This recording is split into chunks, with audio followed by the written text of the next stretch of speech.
Welcome to the Totally Productive Podcast. This is going to be a short discussion about aliens between Kevin and Phil. Enjoy. If they're a spacefaring civilization, you would assume that they've visited multiple worlds and they have capacity to visit them without outright dying when they step foot on the planet. So, again, it goes back to if they have visited Earth and they're capable of visiting Earth and they haven't destroyed us the first time they came here, then they might have some type of good intention, and that's the most logical reasoning because they haven't destroyed us. If they could and they didn't, then they might want to teach us, or they might want to study us, or they might want to just look at us. So I think if that's the case, you don't want that. That's the best. If aliens are in contact with the human species, do you want all of their understanding of us and all of their communication with us to be through the military? Who's looking at it in terms of, I want to use this technology to make the bigger stick?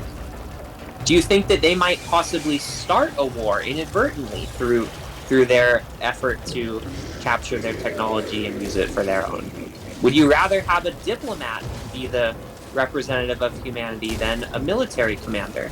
Those are things to think about, you know?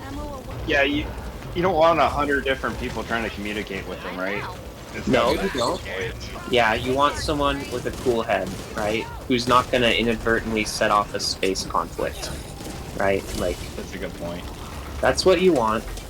But we don't know if we're fighting either. You don't know if you're fighting. Exactly. Sure, you want military superiority. You want the military to have access to a downed spaceship if we have one. But do you want them to be the only people with access, and you don't want the government to even know about it?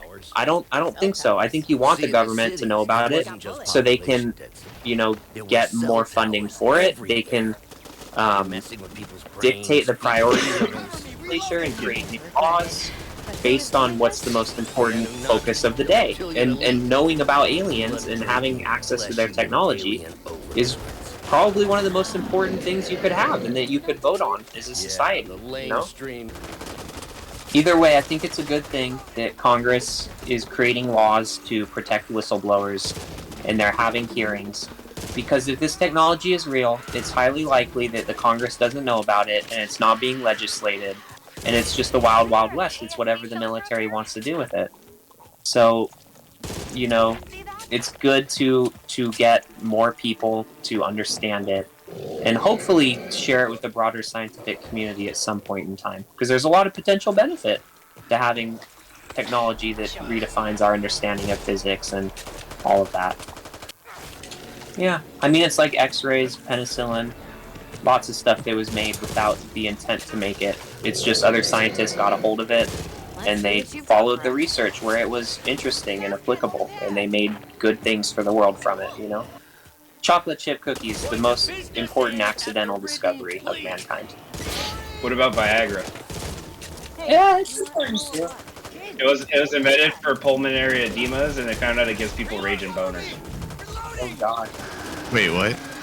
Well, that's usually how medicine works. They invent a medicine, say, okay, what does this do now? And then they find all the effects. That's why medicines all have side effects. It does a list of things. Yeah. You just gotta do the whole, is it better for this, with this? Whole calculation, yeah. But that's the problem with modern medicine, is that you're taking one medicine to counteract another medicine or to amp up another medicine's effects. And it's like an endless cycle. Like, if you just stay healthy through natural means, you don't have to deal with all those side effects that every medicine has. Well, some of these diseases are natural too. Yeah, like some medicines. And you gotta treat it.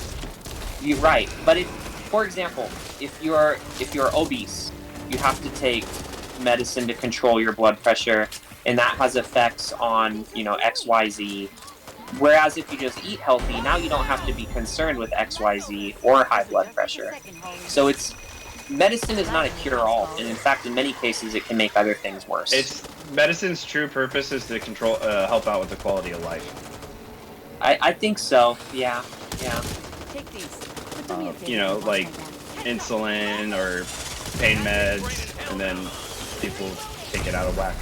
But there's even a lot of medicines that are used not just, well, I guess quality of life, but like, for example, morphine. If you have a very serious injury and they need to operate on you or something like that, or you have side effects after and you need painkillers, it can help you in that And the moment. life care. Or that it can help you in that moment, but when you get over that situation, now you're addicted to it, and it's not a quality of life improvement. Well, it's what's that saying? Like the difference between medicine and poison is dosage. I guess so. It's what you use it for and like how you use it, and then of course people are gonna misuse it whether it's intentional or not. Yeah. So Yeah. you can overdose on vitamins. Gotta watch I mean, out. the water soluble ones you literally just piss out, but the fat soluble they don't leave right away. Oh, so the vitamin, the medium it's transported in is irrelevant. So sometimes they have liquid tabs for fast absorption. They have tablets for slow release. They have chewables. They can give it to you in injection. That doesn't matter. Yeah. Whatever method is best for you or you prefer. So vitamins, you can always get like multivitamins. They come in those tablets like Centrum, or you can get the Flintstones chewable, or you can get the multivitamin gummies. Or they can give you a B vitamin injection sometimes. And the whole concept of vitamins, if you eat a well-balanced diet, you probably never need to take a vitamin in your life. Unless you Nope. have some deficiency, right? But otherwise, Correct, yeah. vitamins are supplements, and supplements are You miss out on the phytochemicals too from plants. yeah. You miss out on Supplements- all that stuff, but You miss out on a lot of good stuff, and you miss out on the effects of eating healthy, which are that you're fuller. If you're eating fiber, you can poop better. Like, there are a lot of side effects to eating quality foods that you can't get through a supplement or just It's eating a vitamin. always better to get it from food. Yeah. But if you're like, I don't know, traveling a lot, or if you have a deficiency where you can't eat correctly or dietary restrictions, those kind of like cover your bases. That's true. Yeah. Alien food, whatever it is, would look wildly different than our food because they could be like Piccolo. They could live off of air and water. They could never eat. It just, Photosynthetic.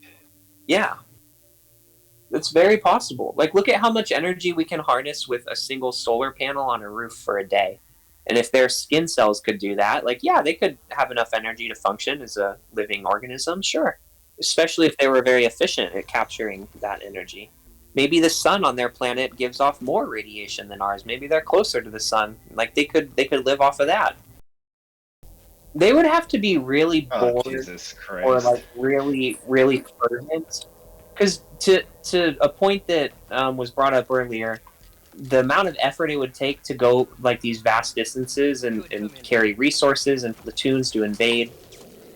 Would they really do that just on a whim? Like, it would have to be like a do or die situation where their planet was gonna explode and they need a new homeworld to make that type of effort, That's the point I brought up earlier, is once you learn how to harvest outside of your planet, resources mean nothing. You have almost unlimited resources. Yeah.